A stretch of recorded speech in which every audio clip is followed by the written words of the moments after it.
Welcome to Out There. This week and next week, what I want to do is share with you some of the thought processes that I go through from an idea to the creation of a photo shoot. So how do I get from point A to point B?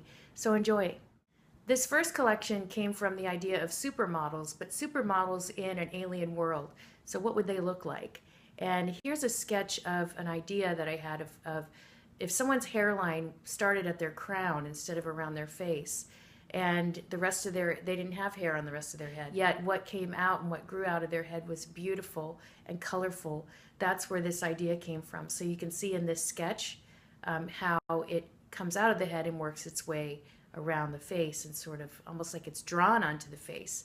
And you can see here in the rest of the collection how each look is different, has a hairline coming from a different place, is a different color, and all the eyelashes and eyebrows and such are also coming from different places than they normally would.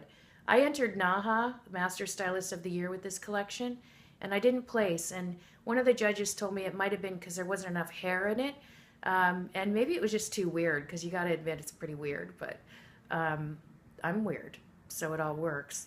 This next collection was inspired by the idea of hair looking like it's illustrated, or almost like it's plastic that's been illustrated on or painted on.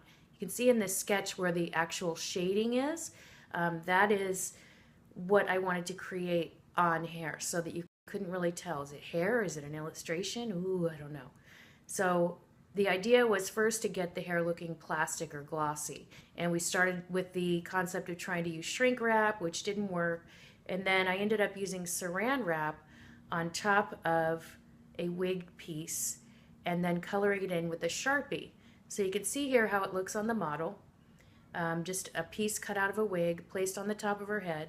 And then the edges of it were secured with spirit gum, which is a glue you can use on the skin.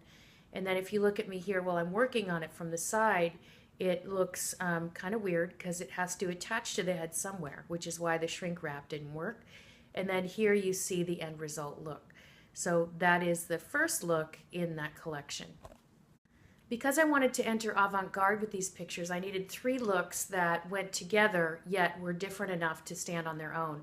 So this next look is inspired by the 1940s or the 1930s, where hair is just brushed out and glamorous with waves. Again, using this time a synthetic wig, so I had to clip the waves into place and then shade them in with a Sharpie. This was probably the most difficult one to do because I had to get the waves to stay, and trying to wrap saran wrap on hair that moves and it's got waves in it took me probably about 3 hours to put it together and get it looking like it looks in the photograph here in the end result. So that was a challenge, but the end result turned out pretty cool. And you can literally see where the marker goes, where the shading naturally is. You add more in so it has that surreal illustrated look. And then the last picture is working with the idea of a beehive, where the hairline, the roots are darker in it, and it kind of works into this lighter blonde color.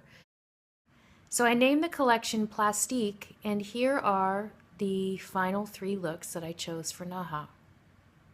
So that's part 1 of From Thought to Reality. I hope you got some ideas you can use. I look forward to hearing yours, and until next time, that's all for now.